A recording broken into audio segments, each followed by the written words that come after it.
Hey everyone, and welcome. Today, we're going to tackle a really crucial concept for any Java developer, wrapper classes. Now, you can think of these as the special key that helps you connect two very different but very important parts of the Java language. If you're ready to really boost your Java skills, you're in the right place. Let's get started. So, let me just kick things off with a question for you. Is Java a 100% object-oriented language? I mean, a lot of people's first instinct is to say, yeah, of course. But the real answer? Well, it's a little more complicated than that. And it's the whole reason we even need to talk about wrapper classes in the first place. You see, Java really operates in two different worlds at the same time. In one world, you've got your primitive types, things like int, double, and char. These guys are super fast, super efficient. They're just simple values. The key thing to remember is they are not objects. Then, in the other world, you have the powerful, flexible objects, like a string or any other class you might create. These have special abilities. We call them methods, and they're part of that whole object-oriented family tree. It's because we have these super fast primitives that Java isn't technically purely object-oriented. Okay, so who cares, right? Why does a split even matter? Well, it matters a lot when you start using some of Java's more powerful features. Think about something like an array list from the collections framework. These frameworks are like exclusive clubs. They're built to work only with objects. So your little int, it can't get in. And that right there is the big problem we need to solve. How do we take our simple, speedy little int and get it into that objects-only club? How do we build a bridge between these two separate worlds inside of Java? Well, this is where our solution comes in, the wrapper class. And the name tells you exactly what it does. Imagine your primitive int is like a loose gem, and your array list is like a beautiful necklace. You can't just stick the gem onto the necklace, right? You need a setting to hold it. The wrapper class is that setting. It takes your primitive value, wraps it up inside an object, and suddenly it has everything it needs to join the world of objects. And here is your official cheat sheet. For pretty much every primitive type, Java has a corresponding wrapper class ready to go. Int has integer, double has double, char has character, and so on. Just notice the naming convention. The primitive is lowercase, and the wrapper class is capitalized.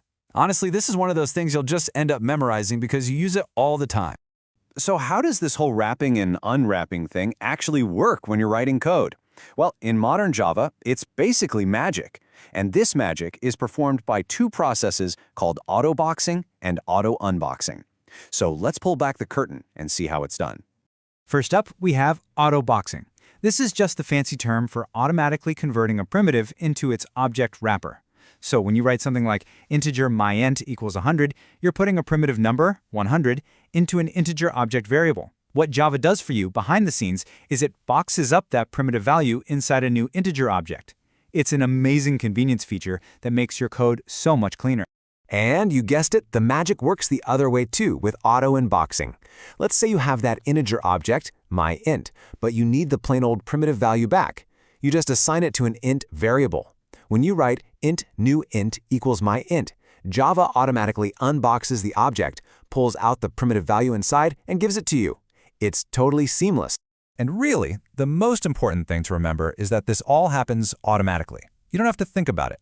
Autoboxing and auto-unboxing let you switch between primitives and objects without all the extra code, which just makes everything easier to write and, more importantly, easier to read. But wait, there's actually more. These wrapper classes are not just simple boxes for your primitives. They're also packed with a bunch of super useful helper methods. Let's look at a really common problem that they can help us solve. Okay, imagine this. You're building an app and you ask the user for their age. They type it into a text box and hit enter. Now your program gets that value, but it almost always gets it as a string, as plain text. This is a situation you will run into constantly as a programmer. The problem is you can't do math with text. If you have the string 123 and you try to add 1 to it, you're not going to get 124. You're going to get the string 1231. So the question is, how do we get that number out of its string prison so we can actually use it in a calculation? And this is where the integer wrapper class saves the day again. It has an incredibly useful static method called parseInt. Look at this code. We're not using an integer object, we're calling the method directly on the integer class itself. We give it our string, and parseInt is smart enough to look inside, pull out the number, and give us back a real usable primitive int. It's a lifesaver. And just like that, because we now have a real int, we can do our math. We can multiply it by 2 and we get the correct answer, 246. Problem solved, all thanks to that handy little utility method hiding inside the integer wrapper class. Okay, let's do a quick recap. Here are the most important things to remember. 1. Java has two worlds, fast primitives and powerful objects. 2. Wrapper classes are the critical bridge that connects those two worlds. 3. Autoboxing is when a primitive automatically becomes an object, and auto-unboxing is the reverse. And finally, don't forget that these classes are more than just boxes. They're full of useful tools, like parseInt. Got all that? Good. So we've really just scratched the surface today. Now that you know how this all works, here's a little challenge for you. Go and explore. Open up the official Java documentation for the integer, double, or even the character class. What other cool, powerful methods are just sitting there, waiting for you to find them? Your journey to becoming a Java expert is just getting started. Happy coding!